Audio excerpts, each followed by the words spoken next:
Apalagi di sini innallaha kana aliman hakima. Allah Maha mengetahui dan Maha bijaksana. Itu maksudnya kamu nih kecondongan kepada dunia ada, tapi ala kulli hal selama itu halal, tak apa. Allah Maha mengetahui. Ini menunjukkan bahwa Allah Maha mengetahui dan Maha bijaksana. Ini menunjukkan kepada, juga menguatkan kepada makna mut'ahnya itu. Nah, ayat ini ya kan, yang menerangkan bahwa ini untuk mut'ah, ini sunni ehwan kita ahli sunnah wal jamaah ada hadisnya di Tabari, tafsir Tabari dan yang lain-lain. Saya tidak bisa menyebut banyak nih, karena memang pembahasannya tidak terencanakan sebelumnya. Satu lagi yang perlu saya katakan di sini, bahwa nikah mut'ah itu condong berlezat-lezat katanya. Sedangkan kawin itu adalah tuntunan Islam adalah membentuk keluarga Islami, membentuk masa depan yang cemerlang bagi setiap individu muslimin. Bukan untuk bersenang-senang saja. Filsafat yang semacam itu sebenarnya diada-ada. Memang kami tidak menolak bahwa perkawinan juga mempunyai arti masa depan. Tetapi ingat hadis Nabi, apa berkata mengenai anjuran kawin bagi orang yang tidak mampu kawin? Apa Nabi bicara? Kalau kamu sudah tidak kuat kawin, sementara kamu tidak memungkinkan, apa dianjurkan sama Nabi? Puasa. Apakah puasa itu untuk membendung masa depan, cita-cita? Jadi orang disuruh puasa karena dia tidak tahan untuk membentuk masa depan, apa begitu? Paham tidak? Kalau kamu sudah nggak kuat sementara kamu ini tidak punya harta untuk itu, maka puasa. Apakah arti puasa ini berarti kalau kamu sudah tidak tahan ingin punya anak, apa ingin main-main sama anakmu untuk membentuk masa depan, kalau kamu sudah nggak tahan puasa, apa begitu? Atau puasa itu untuk mengurangi syahwat? Mana yang benar? Saya pikir yang kedua yang benar, untuk mengurangi syahwat. Jadi istilahnya kawin itu tujuan awalnya adalah penyaluran seksualitas yang diberikan oleh Allah Subhanahu wa taala. Jangan terlalu berbicara tinggi-tinggi, nanti itu ngarang-ngarang akhirnya jadi mengharamkan apa yang dihalalkan. Tujuan kawin awal mula adalah menyalurkan seksualitas supaya tidak terjadi perzinaan dan sebagainya. Maka itu Nabi menganjurkan puasa. Itu bukan berarti kalau kamu sudah nggak tahan untuk membentuk masa depan, keluarga harmonis, puasa. Enggak.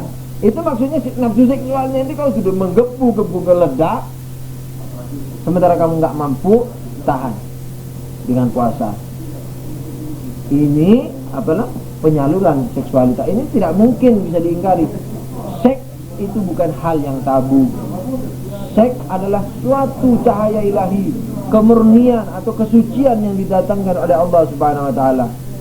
Cuman hal ini harus disalurkan kepada apa-apa yang telah dihukumkan atau ditentukan oleh Allah Subhanahu wa taala. Jadi awal marrah, jadi awal martabah. Jadi pada tingkatan pertama kawin, filsafatnya adalah menyalurkan syahwat. Wah, kalau begitu orang Islam ini sektor. Enggak, jangan begitu. Kalau begitu Allah sektor kepada kita. Kenapa kok diberi nafsu seksual? Seksual itu bukan tabu. Justru ini untuk menjaga keseimbangan keseimbangan alam, keseimbangan perkembangan manusia. Kalau seksual dilemahin, ya kan, habis sudah. Sementara manusia ini paling afdolnya makhluk. Kalau manusianya sedikit, kucingnya banyak, harimaunya banyak, buat apa Tuhan ciptakan alam? Main-main aja, ya kan? Sementara semua alam semesta ini diciptakan untuk manusia, supaya dijadikan wasilah, dijadikan alat untuk mengabdi kepada Allah Subhanahu wa taala. Jadi alasan bahwa kecenderungan seksual ada, sehingga orang tadi seperti yang dibaca mengidentikan dengan perzinahan, itu dia sebenarnya dia sendiri mencela Islam, mencela hadis Nabi yang mengatakan kalau nggak kuat puasa. Jadi kalau kuat apa maksudnya? Kalau kuat dan kamu mampu, salurkan seksual, kan gitu. Salurkan seksualnya. Suruh sebenarnya. Loh, ini mengatakan, waduh, kalau begitu seksual kok itu. Oh, itu sehingga apa? bisa menimbulkan bisa identik dengan perzinaan. Tidak demikian. Zina bagaimana, sementara kawin bagaimana. Banyak hikmah-hikmah daripada yang bisa dapat kita raba daripada halalnya mut'ah ini. Misalnya lah, salah satu hikmahnya, orang yang berjalan jauh, sementara kalau kawin permanen, ya kan, harus nafkah, ya kan. Kalau nanti cerai, istilahnya bagaimana? Kalau tidak dicerai pun nanti kalau sudah pulang kampung lagi, bagaimana? Nanti perang itu istri pertama, umpamanya. Apakah harus zina suaminya? Itu salah satu hikmah. Sementara seksual nggak pernah diliburkan sama Tuhan. Oh, kalau kamu pisah sama istrimu, aku jamin aku kurangi. Enggak, normal. Hikmah daripada itu. Hikmah yang lain, misalnya perempuan yang sudah kawin, artinya janda. Biasanya bekal yang sangat ampuh bagi seorang wanita adalah kehormatannya, yakni keperawanannya. Untuk menggait seorang lelaki, hal itu merupakan bekal yang paling ampuh bagi wanita. Sehingga banyak sekali laki-laki kalau malam pertama terbukti misalnya enggak berawan, wah bisa dicerai itu. Wanita begitu. Modalnya itu untuk menarik wanita mengawini dia. Tapi Anda tahu enggak, kalau orang sudah janda, daya tariknya sudah berkurang. Modal yang sangat ampuh sudah enggak ada lagi. Apalagi enggak begitu cantik. Apakah dia harus merana, harus terlena dalam kesengsaraan batin, sementara dia tidak dapat mengungkapkan perasaannya, enggak seperti orang laki. Sobtoh atau gurau itu sudah lupa sejenak. Tapi wanita enggak, menancap di lubuk hati permasalahan itu. Apakah Tuhan mau membiarkan semacam itu? Tidak memberikan seproblemnya, sementara Allah memang sudah mengatakan, aku tidak suka penceraian, tapi halal tetap. Tapi aku kurang suka. Tapi Allah masa nggak tahu bahwa nanti bakal terjadi ribuan penceraian atau ribuan orang suami-suami yang mati? Allah tahu. Maka itu Allah mengatakan karena aliman hakimah. Allah ayatnya itu tadi gitu. Allah Maha mengetahui ini akan problema yang akan menimpa kamu besok. Hikmah yang lain daripada nikah mut'ah itu jelas dikatakan oleh Imam Ali alaihissalam dan Ibnu Abbas sebagai apa? Ahli tafsir menurut ikhwan kita Ahlussunnah wal Jamaah. Insyaallah, cuman sekarang saya tidak dapat membawa itu di kitab mana perkataannya itu direkam. Mengatakan apa? Yang intinya begini, laula mana Umar an mut'atin lama zana illa syaqi. Kurang lebih demikian. Seandainya Umar tidak melarang mut'ah, ya kan? Seandainya Umar tidak melarang mut'ah, maka tidak akan ada zina kecuali yang keterlaluan. Illa syaqi. Tidak akan berzina kecuali yang sangat terlalu. Anda tahu enggak? Ini tinjauan Quran tadi sudah kita bahas, ya kan, mengenai halalnya mut'ah. Tinjauan hadis yang banyak, Bukhari Muslim, sak erat-erat, sak banyak-banyaknya. Di tempat lain juga banyak, walaupun juga banyak yang mengharapkan. Katanya kalau kita punya hadis, timbang dengan Quran. Yang cocok pakai, yang enggak cocok sama Quran, taruh. Mana konsekuensinya sekarang? Nah, apalagi nanti ini dinyatakan nih. Tadi yang dibaca, ya kan, di amanah ini dikatakan apa? Rasulullah melarang, Rasulullah ini, pada akhirnya Rasulullah melarang. Sementara yang menghalalkan ada Quran. Apa mungkin hadis memansuh Quran? Nah, semansuh dapat dilakukan kalau terhadap Quran hanya dengan Quran. Hadis dengan hadis, gak bisa hadis melawan Quran. Justru di mustalah hadis, kalau kita belajar hadis yang tidak sesuai dengan Quran malah harus ditaruh, bukan menjadi penasakh. Jadi dikatakan oleh Imam Ali, kalau tidak dilarang dengan Umar maka percuma, tidak akan ada zina kecuali orang yang syaki. Ini juga dapat membantah kata-kata yang tadi. Ini juga dapat menunjukkan kebolehan mut'ah pada sebenarnya, dan dapat membantah orang yang mengatakan Nabi melarang. Sekarang saya mau bertanya, kalau Nabi telah melarang mut'ah, perlukah Umar melarang? Pada waktu dia jadi khalifah? Tak perlu. Apalagi di Bukhari Muslim, hadisnya mengatakan dihalalkan mut'ah di zaman Rasulullah dan Abu Bakar, dan pada sebagian zaman Umar, sampai ia melarang. Itu jelas hadisnya begitu. Nanti kita akan baca di Muslim banyak. Diterangkan bahwa diharamkan oleh Umar. Dan kata-kata Umar sendiri di Baihaqi mengatakan apa? Cuma ini tidak disebut tadi. Umar mengatakan kanata mut'atani fi zamani Rasulillah wa ana anha anhuma ihdahuma rajulun yatazawwaj bi imra'atin fi zamanin ma kurang lebih fala astati an ara rajulan nakaha imra'atin bi muddatin illa rajamtuhu bil hijarah wa ihdahuma mut'atul hajj. Yang lebih demikian bahasa Arabnya. Tapi intinya begini, ada dua mut'ah, ada dua kesenangan. Kalau mau diterjemah letterlek, kalau peristilahan, ada dua mut'ah di zaman Nabi. Sekarang melarangnya. Ini di waktu jadi khalifah. Satu dijelaskan, satu yakni mut'ah seorang laki-laki menikahi perempuan pada waktu, dalam waktu tertentu. Ini dalam jangka waktu tertentu. Dan aku tidak sanggup melihat lelaki mengawini seorang perempuan dalam jangka waktu tertentu kecuali aku rajam dia dengan batu. Dan yang satunya lagi mut'atul hajj, mut'ah dalam haji. Ikhwan kita orang Ahlussunnah wal Jamaah, saudara kita Ahlussunnah wal Jamaah ini tidak mengambil larangan Umar yang kedua. Maka itu ada haji tamat itu, padahal dilarang juga oleh Umar. Jelas itu dibahas. Mut'ah haji tidak dibahas hari ini. Mut'ah haji itu maksudnya orang yang jauh dari Mekah, kalau dia haji bersama istri, dan itu asal muasalnya kalau haji sama istrinya itu setelah umroh, melepas bagian umroh itu boleh kumpul sama istrinya sebelum waktu haji tiba. Ini dilarang juga oleh Umar, nggak boleh. Pokoknya haji hanya untuk Allah, ibadah, zikir, zuhud, hanya mengharamkan apa yang dihalalkan Allah Subhanahu wa taala. Di zaman Nabi sampai mengatakan tuh, anak riskan apa melihat orang yang di Masjidil Haram sementara kepalanya basah kuyup. Itu maksudnya tadi malam junub. Sampai Rasulullah mengatakan lakukan itu. Sesungguhnya aku tidak melakukan karena hal ini. Ada dijelaskan sama Nabi sampai mengenai mut'ah haji ya. Tapi kita tidak mau bahas mut'ah haji.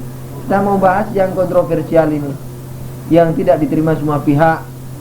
Yakni mengenai mut'ah dengan perempuan. Umar mengatakan ada dua mut'ah di zaman Nabi, sekarang aku larang. Yaitu salah satunya lelaki mengawini wanita dalam jangka waktu tertentu. Aku tidak sanggup melihat mereka kecuali aku rajam dia dengan batu. Hadis riwayat Umar ini bisa kita pakai. Dia katakan apa? Karena tamun atan di zamannya Rasulullah. Ada dua mut'ah di zaman Rasul dan Abu Bakar di zaman Rasulullah. Ada di zaman Rasulullah kan. Yang kedua, kita dapat mengetahui di mana letak posisi Umar dalam sejarah Islam, yang mengatakan tapi aku larang sekarang dan aku rajam dengan batu. Tahu nggak rajam nggak? Dipendam separuh, dilempari dengan batu sampai mati. Nah, kalau telah dilarang Nabi, apa perlu Khalifah Umar melarang? Tidak perlu. Dan tidak perlu Rasulullah atau tidak perlu Ibnu Abbas dan Imam Ali juga mengatakan kalau enggak dilarang Umar, maka tidak ada yang berzina kecuali yang keterlaluan. 3 sahabat besar, Imam Ali, Abbas dan Umar, yang mengatakan apa? Dari hadisnya akan dapat kita simpulkan bahwa mut'ah ada di zaman Nabi. Kata-kata Umar tadi mengatakan apa? Ada 2 mut'ah di zaman Nabi, sekarang gue larang. Imam Ali apa mengatakan? Kalau enggak dilarang Umar, enggak zina kecuali. Ini kan berarti Umar yang melarang. Abbas juga begitu. Kata-kata 3 orang tokoh besar ini saja, istilahnya lah, sudah cukup untuk dijadikan dalil bahwa mut'ah ada di zaman Nabi. Jadi hikmah daripada mut'ah ada mencegah suatu perbuatan yang sangat tabu, yakni perbuatan yang kalau dilakukan perubahan atau perbedaan manusia dengan binatang sudah tidak ada lagi. Jadi seandainya perbuatan itu dilakukan, manusia itu dengan binatang enggak beda. Yaitu apa? Zina. Jadi hikmah yang dikatakan oleh Imam Ali tadi dari mut'ah itu dapat digambarkan bahwa mut'ah adalah membendung juga perzinaan. Dan Allah Maha tahu apa yang bakal datang. Perempuan banyak menuntut hak, ya kan? Persamaan hak. kumpul kebo apa katanya, sampai ada lagu-lagunya itu kumpul kebo. Dan itu tidak bisa kita hindari, apalagi di negara-negara Islam. Maaf, di tempat-tempat yang kotor itu 99% orang Islam. Dan mazhabnya mazhab, ya sudah bisa dipahami sendiri. Sampai kalau kita nasihati mereka, apa kamu tidak mau berhenti? Aku mau berhenti, kawini aku. Coba kalau ada mut'ah, bisa mereka itu meminta suatu mahar, mas kawin kan, yang bisa dimakan untuk 2 kali haid. Kemudian dia mut'ah lagi pada setelah iddahnya selesai. 2 kali haid, kalau sudah dilewati, dia boleh kawin lagi dengan orang yang lain. Minta mahar yang dapat dimakan untuk itu. Istilahnya bisa diatur, tidak sampai sembrono kayak begitu, dan terjamin tidak akan terjangkit penyakit ini macam-macam. Penyakit itu kan kotor, jadi gonta-ganti pasangan itu membuat suatu istilahnya kotor, itu membuat bisa menyebabkan suatu penyakit. Tapi kalau sudah steril, 2 haid terlewati, anaknya siapa juga jelas anak siapa, dan ini jangan diremehkan. Kalau masalah perzinahan tidak menimpa pada rumah tangga kita, itu sudah selamat kita pada situasi zaman sekarang ini. Orang-orang tua coba pada gelisah punya anak perempuan. Gelisah nggak punya anak perempuan? Wah, gelisah banget. Saya punya teman di Cengkareng ini gelisah, anaknya sudah baru tamat SMP. Wah, minta carikan pondokan yang bagus. Jadi ada di sana, Jawa Timur ada, kirim ke sana. Gelisah. Anaknya baik, tapi diganggu di jalan. Ganggu sekali, 2, 3, 4 kali jadi. Batu menetes, air berlubang katanya. Rayon gombalnya gak putus-putus, tembus juga ke hati wanita. Wanita lemah, ya ada yang kuat, tapi umumnya banyak membawa perasaan. Ala kulli hal, mengurangi atau bahkan memberantas di kalangan kaum muslimin. Sampai Imam Ali mengatakan tidak akan zina kecuali yang keterlaluan. Jadi hikmah daripada itu, ya, hikmah daripada, dan juga salah satu hikmahnya mencegah berantakannya rumah tangga. Biasanya istri yang pertama itu sulit dia menerima poligami, istilahnya lah kan. Barangkali fitrah atau tidak tahu apa, hawa nafsu atau apa, minimal itu banyak terjadi. Wah, kalau kawin lagi sambian mas, cerai saya katanya, atau celurit nanti. Kalau Marlena Pak saya kira kawin lagi, keluar celuritnya, ya kan? Nah, jalan pintas mut'ah yang diberikan oleh Allah ini sebagai obat. Sampai ajib ini, Ibnu Abbas sampai mengatakan apa? Ini rahmat dari Allah. Ini juga yang ingin saya jelaskan. Dalam tulisan amanah amanah tadi dikatakan apa? Ibnu Abbas katanya menghalalkan mut'ah itu seperti bangkai. Ini kalau terpaksa. Ini kontradiksi. Salah satunya apa? Abbas mengatakan ayat tamattu ini turun untuk mut'ah, ayat tadi itu yang kita baca. Yang kedua, Abbas mengatakan rahmat. Apa bangkai itu rahmat? Walaupun dia halal dalam waktu-waktu tertentu, dalam waktu-waktu tertentu tidak disebut rahmat, tapi ini disebut rahmat. Jadi hadis yang kedua itu ada kemungkinan palsu, kemungkinan gede. Sebab Abbas mengatakan kalau nak dilarang Umar, tidak ada yang zina kecuali yang keterlaluan. Dan ayat itu tadi, bahkan kalau Abbas membaca, ada ajalin musamanya. Kalau kamu bersenang-senang dengan wanita dalam waktu tertentu, maka berilah maharnya. Itu Ibnu Abbas. Ini sangat kontradiktif dengan kata-kata yang kedua. Sebab dalam hadis itu memang ada dikatakan begini, ditegur Umar, ditegur Ibnu Abbas, kau nggak salah oleh Umar. Ya Abbas, engkau menghalalkan mut'ah? Enggak, saya itu hanya mengatakan bahwa kalau darurat saja, saya tidak menghalalkan mut'ah itu kecuali sama dengan bangkai dan babi. Ini kontradiksi, sebab hadis di saudara ahli sunnah juga mengatakan apa? Rahmat, seperti yang dikutip ini tadi oleh penulis amanah. Itu adalah rahmat, dan betul-betul rahmat. Nah, jadi, dan Anda tahu ya kan, suatu dosa besar dilakukan membuat orang lebih akan terjerumus lagi kalau tidak segera bertobat. Zina kalau sudah terlampaui itu akan membuat hal-hal yang sangat tidak menguntungkan bagi individu manusia. Maka itu harus dicegah secegah-cegahnya. Dan itu bukan mengada-ngada, kita atas dasar dalil. Di saudara kita ada sunnah, ada juga di tafsir Tabari yang saya ingat. Insyaallah nanti ada tafsir lagi yang perlu kita sebutkan. Cuman tidak ingat saya selain itu, selain Tabari, bahwa ayat ini turun untuk masalah mut'ah. Nah, barangkali. Kemudian mengenai iddah itu benar tadi yang dikutip, yakni 2 haid. Tapi mengenai kawin tadi keliru dia. Penulis ini dikatakan dengan 1 syarat, dengan 4 syarat. Orang dalam Syiah dibolehkan kawin mut'ah dengan 4 syarat. 1, apa syaratnya tadi? Dengan sigah atau dengan bahasa yang mengatakan aku kawini engkau. Padahal tidak demikian. Kawinnya itu sama dengan kawin permanen. Yang bilang siapa? Yang ijab siapa? Yang menyatakan siapa? Laki-laki atau perempuan? Perempuan. Perempuan yang mengatakan aku kawinkan diriku kepadamu. Yang laki bilang qabil tuh, aku terima, kan begitu. Hah? Zawaj itu kah pakai ka bukan ki. Mana?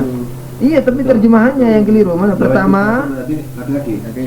pertama kali dibolehkan menjelang Nah, ya, ini pertama, akad nikah dilakukan dengan menggunakan salah satu redaksi berikut.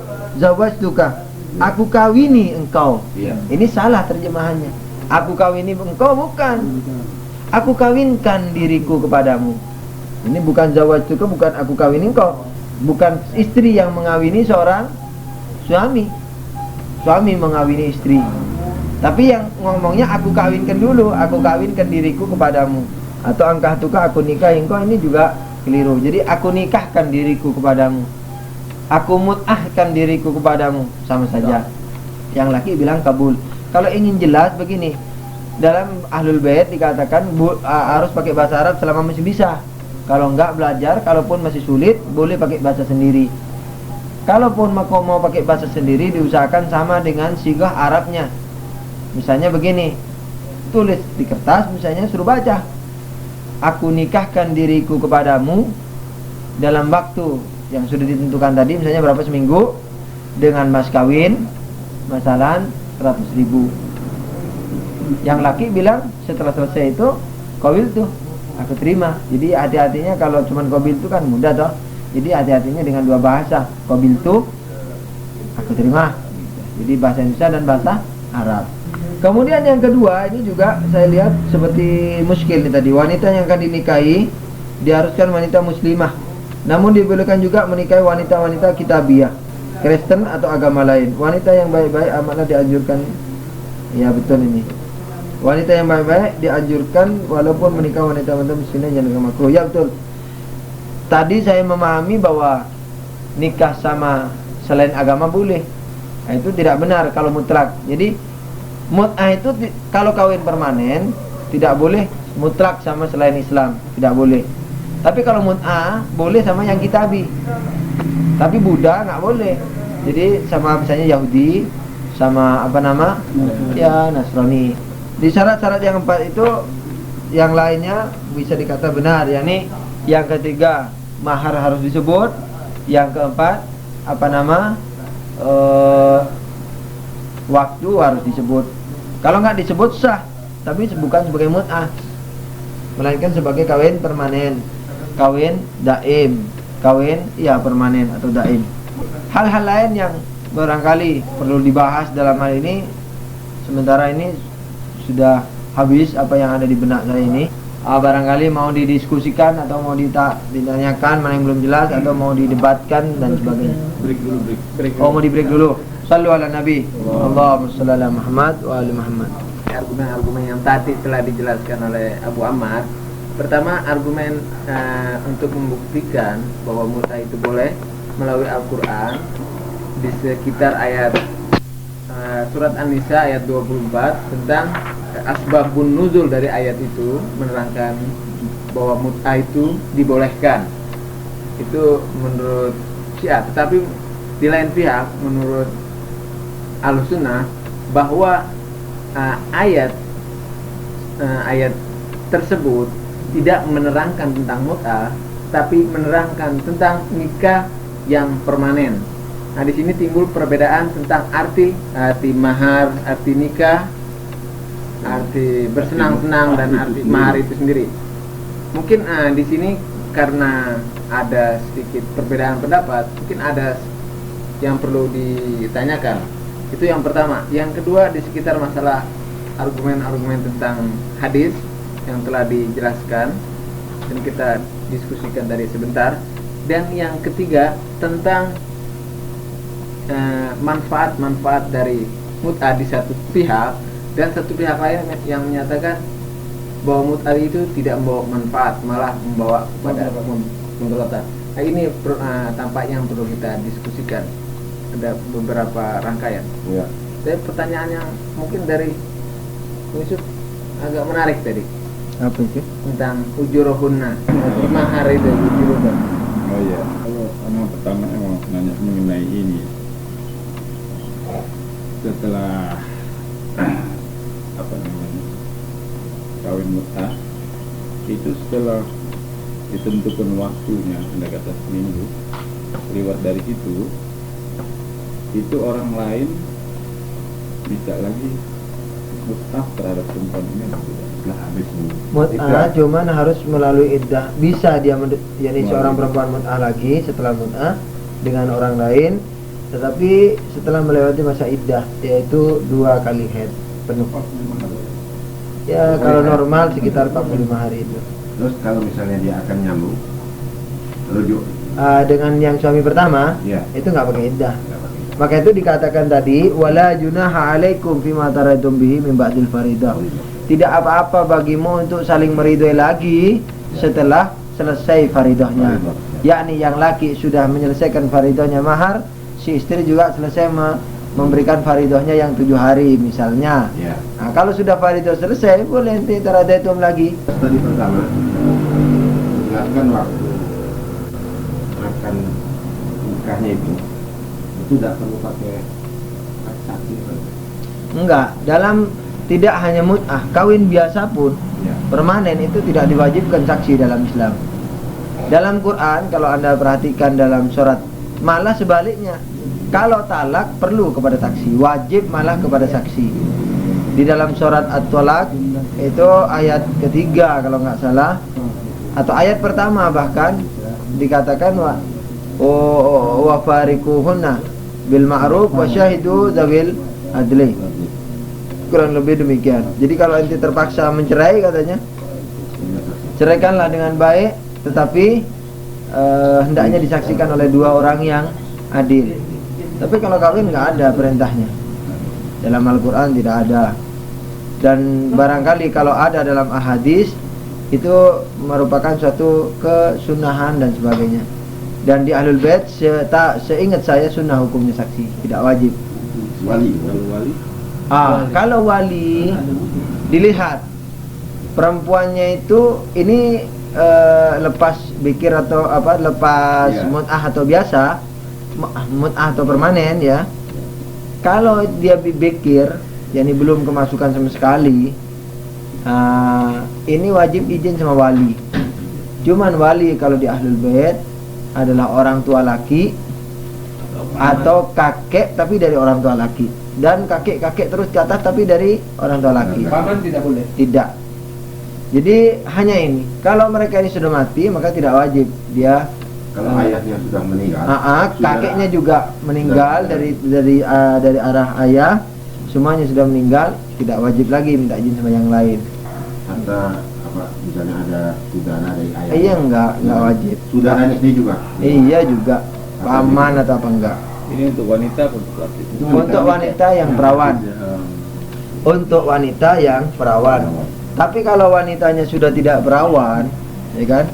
Nah, ini tidak boleh tidak mesti minta izin. Dan perawan di sini bukan janda. Jadi perawan bukan lawan dari janda. Tapi perawan lawan kata dari tidak perawan. Jadi yang tidak perawan bukan harus janda. Artinya kadang-kadang orang maaf ini sebelum kawin sudah terlanjur kumpul kebo, umpamanya, naudzubillah. Nah, perempuan itu sudah nggak perawan, itu kalau mau mut'ah atau kawin permanen itu nggak perlu minta izin sama wali. Walaupun baik, cuma tidak wajib gitu. Dan izin ya, bukan harus hadir dalam akad nikah, enggak. Iya. Hanya izin aja, surat misalnya, anak ini kuliah, anak punya pacar, kesana kemari bersama dia daripada haram, anak mau mut'ah atau saya mau kawin permanen, jawab sama orang tuanya, boleh, nah, akad lah. Kalau kawin mut'ah dia punya anak begitu. Anaknya berdua, cuman tanggung jawab nafkah suami. Jadi kalau mut'ah terus punya anak, anaknya itu anak berdua, jadi sama dengan Anda kawin sama dia menceraikan itu. Apakah 10 hari menjelang haid? Kalau 10 hari menjelang haid, berarti kurang lebih 2 bulan 10 hari aja. Oke, sekarang begini Ustaz ya. Antum tadi bilang bahwasanya mut'ah itu jelas ada Kehalalannya ya. halalannya dalam Quran itu jelas ya. Tapi ini kayak sekarang ini apa namanya masalah dalil masalah iddah ini tidak diatur di dalam Quran itu orang tidak. Sepengetahuan saya begitu ya. Tapi dalam hadis, bahkan di saudara kita Ahlussunnah, seingat saya Muslim, itu malah 1 haid iddahnya. Kami dulu beriddah dengan 1 haid, dikatakan begitu dalam satu hadis di riwayat Ahlussunnah wal Jamaah. Tapi di Ahlul Bait, hadis yang melalui jalur Ahlul Bait 2 haid. Jadi ini lebih aslam lagi, lebih selamat lagi. Kalau sama-sama mempraktikkan mut'ah dengan dasar hadis, iddahnya ini lebih baik memakai yang Ahlul Bait. Dalam artian dia lebih hati-hati, ada jadi lebih selamat, lebih aslam.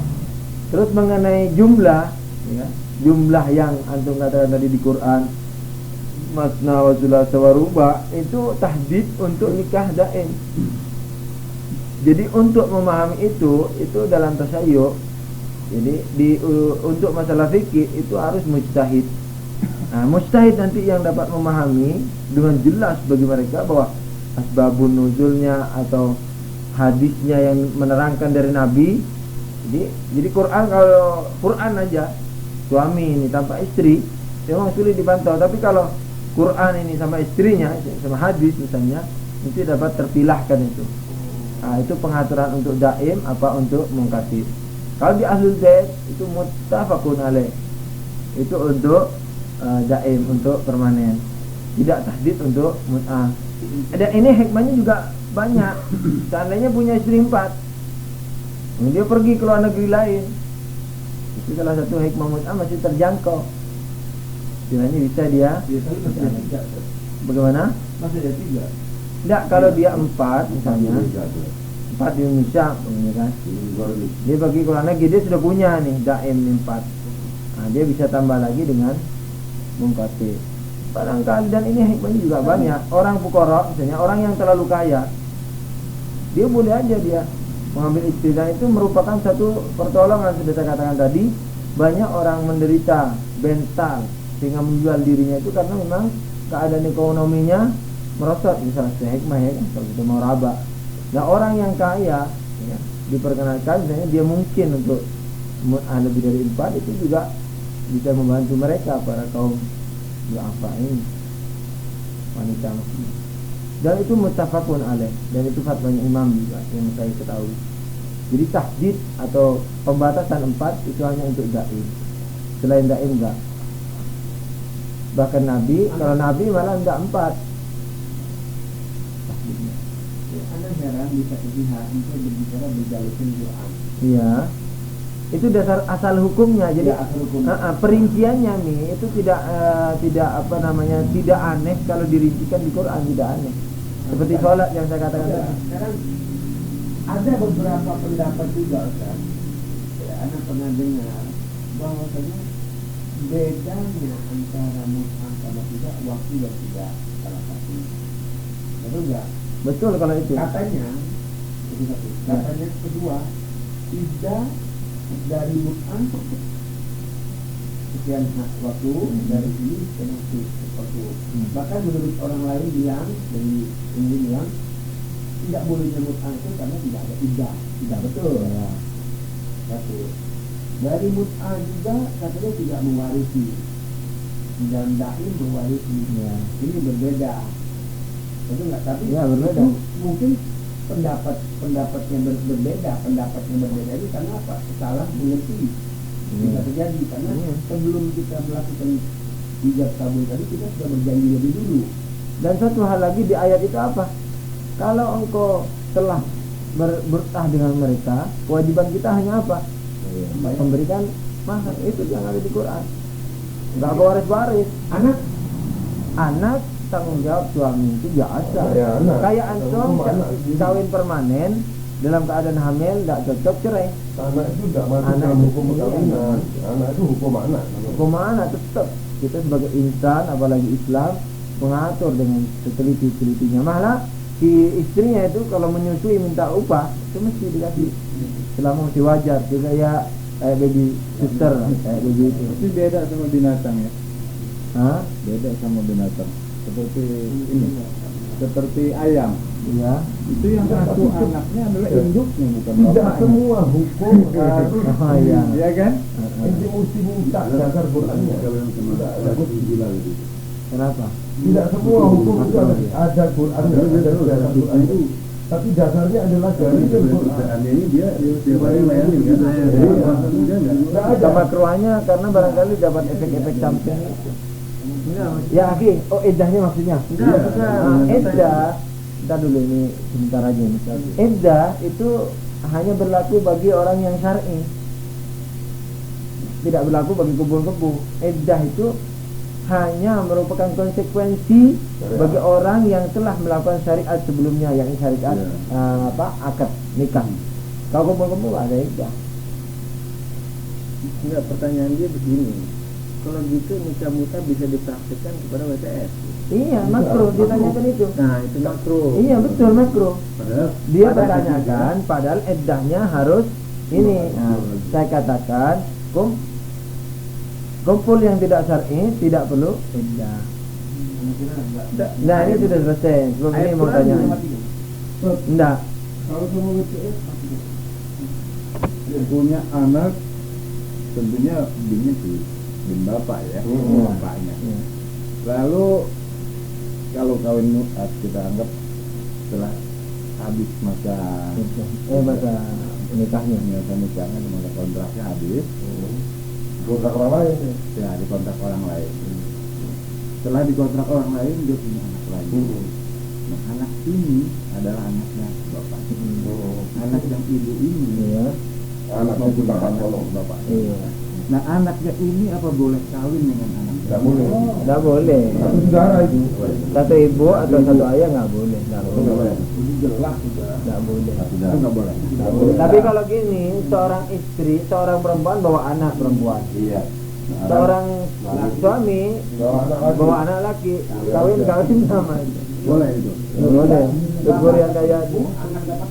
Iya, Tutbur yang Dayani. Boleh.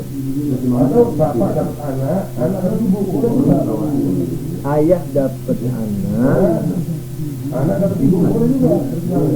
mana kurang tahu itu. Yang nggak boleh begini, kan? Bapak dapat bapak, ibu dapat anak, nggak boleh. Ayah dapat, Bapak dapat bapak dapat. bapak. Satu hal yang perlu barangkali dalam hukum tamattu ini, lepas mau diterima atau tidak ya kan, barangkali ada yang berminat, maka di dalam barangkali sebab takut salah kan. Jadi kalau nanti nikah mut'ah sebulan 15 hari nggak cocok, itu nggak pakai talak sigahnya, kamu bebas. Tetapi mahar harus dikasih sebulan. Iya. Kecuali kalau dia nakal. Kalau si wanita nakal, Bisa balikin lagi. enggak, kita potong dari pembagian rata-rata, itu boleh. Terserah mau dikasih semua juga boleh. Kalau kita balikan itu semua nggak apa-apa. Enggak, tapi dia sudah melayani. Enggak, misalnya umpama ya kan, dia janjinya dari awal sekali masuk dalam sehari. Sebulan dia nakal, enggak head, enggak sakit, dia nakalan. 10 kali enggak melayani. Jadi kalau 90.000 ya potong 30 hari, 30.000 dan boleh itu mensyarat di perempuan itu, saya mau kawin sama Anda tapi dalam sehari hanya sekali aja masuk, itu boleh. Ya, di dalam ayat tadi sama tamtatu min ahli sunnah ini bilang kan haji tamattu boleh. Dalil itu kan? Enggak, itu yang lain. Tamattu. Enggak, ini Anissa ini, menurut Anissa. Iya, apa ayat apa? ini? Apa dia? Tidak ada ayat. Ada hadisnya. Iya, tamattu juga. Gini nih, kalau haji tamattu maksudnya kalau yang di luar Mekah, ya kalau mau pergi haji istilahnya dan sama istrinya, ketika selesai ihram itu boleh kumpul sama istrinya. Itu yang dimaksudnya tamattu dalam haji. Iya paham, mana paham itu artinya mendahulukan umrah daripada haji. Oh bukan itu, haji tamattu bukan itu. Itu namanya jiran. Ya, kenapa? Yang dinamakan tamattu itu awal mulanya di zaman Nabi, yakni kalau orang habis ihram boleh kumpul istri.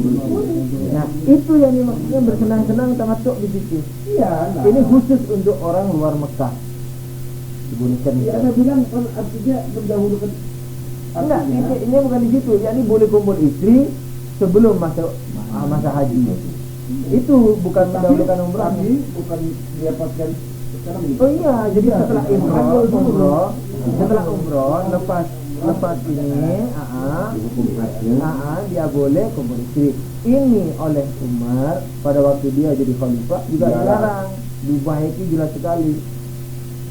Kata dia, waktu di Mekah ini khusus ibadah, nggak boleh noleh ke dunia. Muta'atan kana sa'iya. Haji tamattu itu ada ayatnya, ada kalau nggak salah. Nah, saya belum pernah tahu, barangkali atau sudah tahu tapi lupa saya. Ada. Cuman kaitan tamattu itu ke situ. Tamattu kan artinya potong-potong Enggak, kan haji itu Enggak, ada 3 tamattu macam. ya ini bersenang-senang. ifrat, Jiran ifrat, sama tamattu. Tamattu ini Kalau bersenang-senang. yang maksudnya. kalau yang mendahulukan umrah itu namanya jiran. Didahulukan umroh. Ya. Nama haji jiran. Enggak, mendahulukan umroh. Umroh dulu, baru haji. Sama tuh. Yang jiran apa dia? Kalau Kiron yang di dalam Mekah bareng. Anak kalau di Ahlul Bait sudah lupa, cuman di asal muasal yang dinamakan tamattu karena boleh kumpul sama istrinya. Hatta di al-bait itu tawaf ifadah itu namanya tawafun nisa. tawaf ifadah itu Nah, iya, itu tawafun nisa. Itu al-bait disebut tawafun nisa. Dan barang siapa kalau di Ahlul Bait yang tidak bertawaf itu, maka dia nggak boleh nikah sebelum dia mengkodok. Kalau tidak punya istri nggak boleh kumpul. karena biasanya setelah melontar kita ada nafas awal nafas akhir. Tapi setelah melontar ada kebiasaan. Setelah melontar harus kembali ke Mekah. Tawaf ifadah.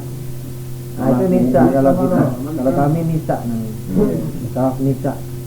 Kalau ini tidak dilakukan sebelum dikodok nggak boleh campur istri. Iya. Atau yang belum nikah nggak boleh nikah. Untuk melewati ini jangan itu. Jadi harus dikodok dulu dan kodok nggak harus dirinya. Kalau ada punya ailah di family di mana Mekah, tolong bulan lagi kodokkan untuk saya tawaf nisa. Jadi surat. Bulan haji juga. Iya kurang lebih bulan lagi. Ada, saya sudah lupa nih sebab ya tidak diamalkan sehari-hari itu apa? Jadi pelajarin. Apalagi nggak pernah haji sih, jadi kelengketannya kurang.